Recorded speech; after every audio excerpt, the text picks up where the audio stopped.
Hi everyone, Shivshakti বার্তা নিয়ে আমি সুমনা চলে এসেছি একটা জেনারেল কালেকটিভ শর্ট রিডিং নিয়ে, যেটা কমন টু অল সমস্ত ধরনের মানুষের জন্য রিডিং।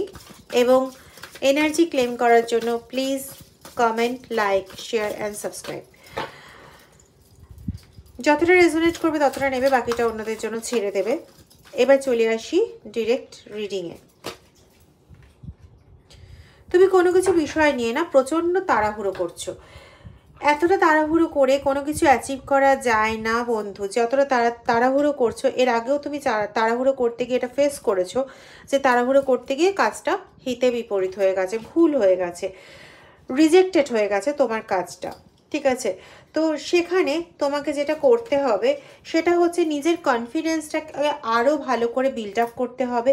তোমাকে বুঝে নিতে হবে যে তাড়াহুড়ো করে কোনো লাভ নেই, এমন স্ট্র্যাটেজিক্যালি কাজটা করতে হবে। দরকার হলে একটু টাইম নিয়ে কাজটা করো, কিন্তু কাজটা যেন পারফেক্ট হয়। ঠিক আছে, সেই ভাবনা চিন্তাটা যেন পারফেক্ট হয়। ঠিক আছে, এখানে তোমাকে সেই এফোর্টটা দেওয়ার প্রয়োজন আছে, এখানে তোমার সেই জায়গাটা বোঝার প্রয়োজন আছে যেখানে তুমি নিজেকেই ওই জায়গাটার থেকে রেস্কিউ করে আনতে পারবে। যেখানে তুমি খুব তাড়াহুড়ো করতে গিয়ে, খুব বেশি এফোর্ট অল্প সময় দিতে গিয়ে পুরো জিনিসটাকে স্পয়েল করে না ফেলে একটু টাইম দিয়ে খুব ভাবনা চিন্তা করে লজিক্যালি খুব একটা পার্টিকুলার ছন্দে এগিয়ে তুমি কিন্তু পুরো জিনিসটাকে খুব ভালোভাবে অ্যাচিভ করতে পারো, এবং তোমাকে সেটারই চেষ্টা করতে হবে।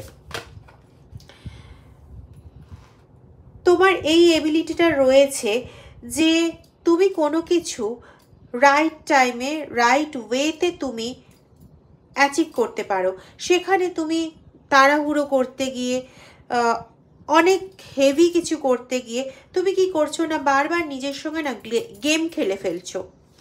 তোমার এরকমভাবে গেম খেলার কোনো প্রয়োজনীয়তাই নেই। তুমি তাড়াহুড়ো করলে, তুমি অনেকটা এফোর্ট দিলে, তুমি ভাবলে দেখি না করে কি হয়, তোমার এটা প্রয়োজনীয়তাই নেই। কারণ তোমার এতটাই বুদ্ধিমত্তা রয়েছে, তোমার এতটাই কোয়ালিটি রয়েছে তোমার মধ্যে, যে তুমি একটু ভাবনা চিন্তা করে যদি তুমি পদক্ষেপটা নাও, সেটা শিওর সাকসেসের পথে তোমাকে নিয়ে যাবে। তুমি সেটা না করে বাকিদের মতো তুমিও কি করছো, তাড়াহুড়ো করতে যাচ্ছ। তুমিও কি করছো না, প্রচণ্ডভাবে নিজের জীবনকে অত্যন্ত তাড়াহুড়োর মধ্যে ফেলে দিচ্ছ, অত্যন্ত ক্লান্তিকর অধ্যায় তৈরি করে ফেলছো।